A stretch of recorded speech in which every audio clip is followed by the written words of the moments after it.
Imagine something with me for a moment. Imagine tonight being different. Imagine lying down in your bed, pulling the blanket up, turning off the light, and not worrying about what will happen at 1:37 a.m. No sudden urge, no racing thoughts, no staring at the ceiling calculating how many hours you have left before morning. Just sleep. Deep, steady, uninterrupted sleep. For many people over 60, that kind of sleep feels like it belongs to the past. Like something that disappeared somewhere between raising children, building a career, dealing with stress, and simply getting older. But I need you to hear this clearly. Your body is not broken. Your age is not the enemy. And nighttime wake-ups are not just something you have to accept. In fact, most nighttime awakenings are not random at all. They follow patterns. They follow physiology. And once you understand the pattern, you can change it. Tonight, we are not just doing exercises. We are retraining your nervous system. We are resetting your circulation. We are helping your bladder behave at night the way it used to. And we are going to do it gently. No harsh workouts, no complicated routines, no expensive supplements, just simple, intelligent movements and a few powerful habits. Stay with me until the end, because after we finish the physical routine, I will walk you step by step through the upgraded version of the 3-2-1 rule, including one small adjustment that almost nobody talks about, and that alone can dramatically reduce those 2 a.m. bathroom trips. Now take a slow breath in, let your shoulders soften, and let's begin reclaiming your nights. Why you wake up at night, the truth most people miss. Before we go further, I want to make something very clear. If you wake up at night to use the bathroom, the problem is often not your bladder, it's your legs. Yes, your legs. Here's what happens. During the day, gravity pulls fluid downward. That fluid settles in your lower legs and ankles. You may notice mild swelling by evening. Your socks leave little marks. Your shoes feel tighter. That fluid just sits there. Then you lie down. And the moment you become horizontal, gravity changes direction. All that stored fluid begins traveling back toward your core. Your kidneys suddenly receive more blood flow and more fluid to filter. And what do kidneys do? They make urine. So at 1 a.m. or 2 a.m., your bladder fills. And you wake up. That's not aging. That's physics. Now here's the beautiful part. If we help your body move that fluid earlier, before you go to bed, we reduce how much arrives in the middle of the night. And that's exactly what our routine does. Exercise number 5. Advanced ankle pump protocol. We already started with ankle pumps, but now I want to deepen this slightly. Sit comfortably or lie down. Extend your legs. Now point your toes forward slowly, hold for 2 seconds, and flex them back toward your shins. But this time, I want you to imagine something. Imagine your calf muscles squeezing like gentle sponges. When you flex, imagine fluid being pushed upward. When you point, imagine space being created. Let's go slowly. Point, flex, point, flex. Now add this. Gently tighten your calf muscles for just 1 extra second at the top of the flex. That small squeeze increases venous return dramatically. Research shows the calf muscle truly functions like a secondary pump in the body. Without it, circulation slows significantly, especially as we age.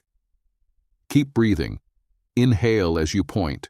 Exhale as you flex and squeeze. If you do this consistently for 60-90 seconds, you begin pre-draining fluid before your kidneys get overwhelmed later. Now here's the upgrade most people don't do. After 30 seconds, rotate your ankles in slow circles.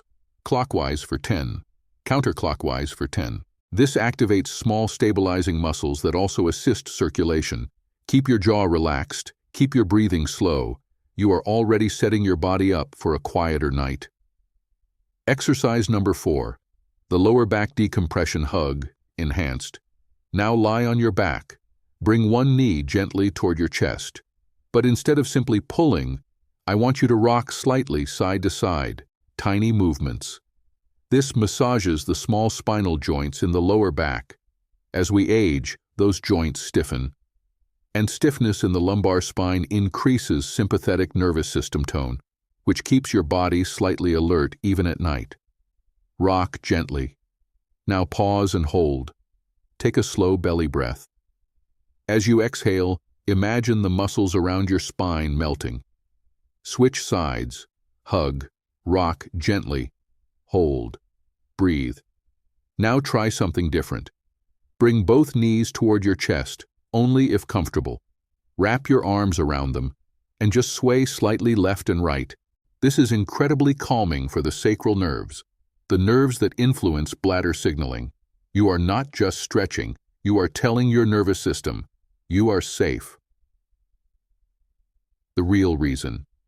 Your brain wakes you. Up here is something most people never consider. Sometimes your bladder is not what wakes you up. Sometimes your brain wakes you up, and then you notice your bladder.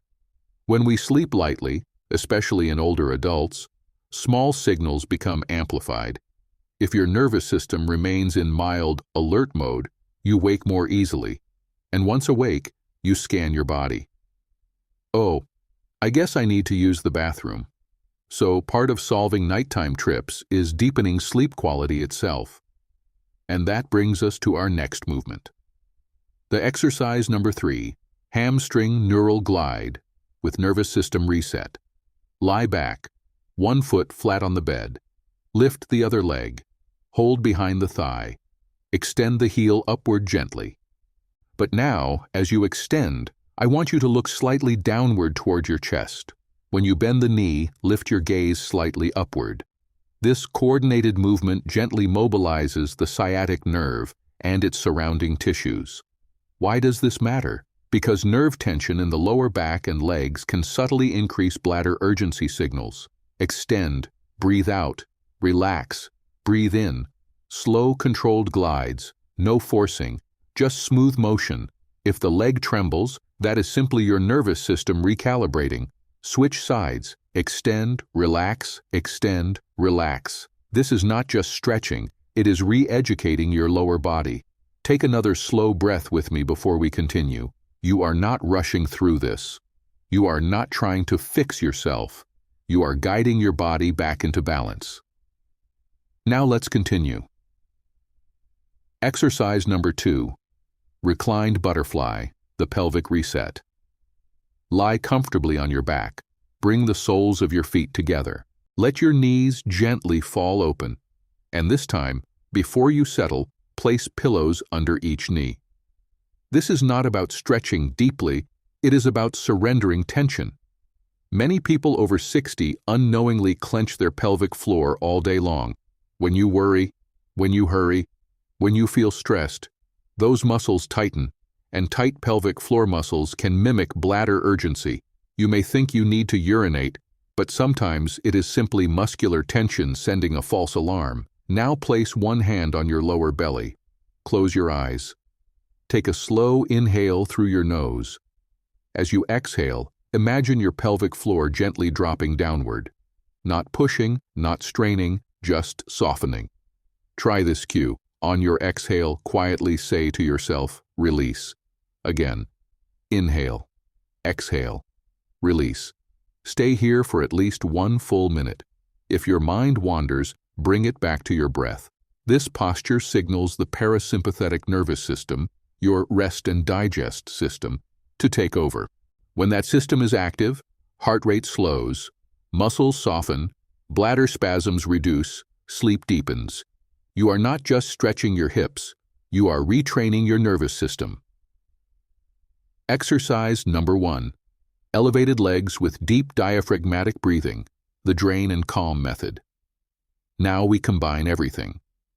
Place your calves on 2 or 3 pillows, or if comfortable, rest your legs up against a wall. Feet above heart level. Immediately, gravity begins helping you. But we are going to multiply the effect. Place one hand on your chest, one hand on your stomach. Inhale slowly for 4 seconds. 1, 2, 3, 4. Feel your belly rise. Hold gently for 2 seconds. Now exhale slowly for 6 seconds.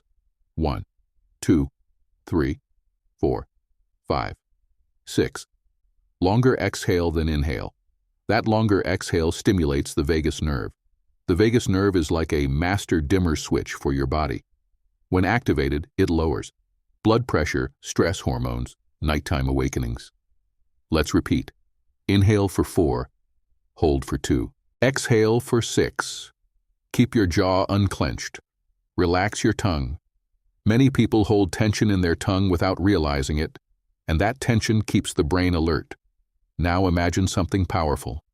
With every exhale, imagine fluid draining down from your ankles, through your veins, back toward your core, being processed. By doing this 45-60 minutes before bed, you allow your body to convert that fluid into urine while you are still awake. Then you go to the bathroom one final time before lying down. That changes everything. Stay here for 2 to 3 minutes, quiet, still, calm. You have just completed the physical foundation, but now we address the habits that determine whether this works long-term. The 3-2-1 rule, upgraded for people over 60. You already heard the basic version. Now I'm going to give you the refined version that works even better. 3 hours before bed, stop heavy eating. Digestion raises body temperature, and sleep requires a slight drop in core temperature. If you eat at 8:30 and go to bed at 9:30, your body is still in processing mode. Try closing the kitchen 3 hours before bedtime. If hunger strikes, choose something small and protein-based, not sugar. Sugar spikes insulin. Insulin affects nighttime hormone balance, and that can increase awakenings. Nakriuash. 2 hours before bed, reduce fluids, but with strategy. Instead of suddenly stopping fluids completely, taper. For example, 4 hours before bed, normal hydration. 3 hours before bed, moderate. 2 hours before bed, small sips only. This gradual reduction avoids triggering dehydration anxiety. Also avoid late evening caffeine, alcohol. Even one glass can fragment sleep. Carbonated drinks, they irritate the bladder lining. Alcohol, especially, may make you sleepy initially, but it suppresses REM sleep and increases 2 to 3 a.m. awakenings. 1 hour before bed, nervous system transition ritual. This is where most people fail. They go from television or phone directly into bed. Your brain needs a bridge. For the final hour, dim the lights. No news. No stimulating conversations. No problem solving. Instead, do your exercises. Play soft instrumental music. Read something calming. Journal briefly. This hour tells your brain the day is complete. Without that signal, your mind keeps scanning for unfinished tasks. The secret connection between stress and nighttime urgency. Here's something rarely explained clearly. Cortisol, your stress hormone, affects kidney filtration. If cortisol remains elevated in the evening, urine production increases overnight. So if you are watching stressful television, arguing, checking emails, scrolling social media right before bed, you may be increasing nighttime urine output. This is not weakness, it's biology, which is why your final hour matters so much. The overlooked bonus habit, afternoon leg elevation. Here is the hidden trick almost no one discusses. Instead of only elevating your legs at night, try a 10-15 minute leg elevation in the late afternoon, around 4 or 5 p.m. This begins draining fluid earlier. By the time bedtime arrives, much of the excess fluid has already been processed. This single adjustment can cut nighttime awakenings dramatically. Jots the Sleep Detective Journal. Now let's turn you into a sleep scientist.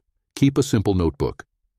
Each morning write how many times you woke up, what time you went to bed, when you stopped fluids, if you did the exercises, stress level that day. Within 7-10 days, patterns appear. You may notice, on days you walk outside in sunlight, sleep improves. On days you argue, sleep worsens. On days you skip exercises, swelling increases. Awareness creates control. What if you wake up anyway? Even with everything perfect, you may still wake up sometimes. That is normal. When you wake up, Do not look at the clock. Clock watching increases anxiety. Instead, take 3 slow diaphragmatic breaths. If you must use the bathroom, move calmly. Keep lights dim. Avoid checking your phone. Return to bed and repeat the 4-2-6 breathing pattern. Often that alone helps you fall back asleep faster. You do not need perfection. You need consistency. If tonight you only do ankle pumps, that's progress. If tomorrow you stop fluids 90 minutes before bed, that's progress. If next week you follow the full routine, that's transformation. Sleep improves in layers. Circulation first, nervous system second, habits third. You are not broken. Your body simply needs better timing. Take a slow breath. Feel your shoulders drop. Imagine tonight being quieter. Imagine waking once instead of 3 times. Imagine smiling in the morning because you feel rested. That future is not far away. It begins with small steps, and you already took the first one.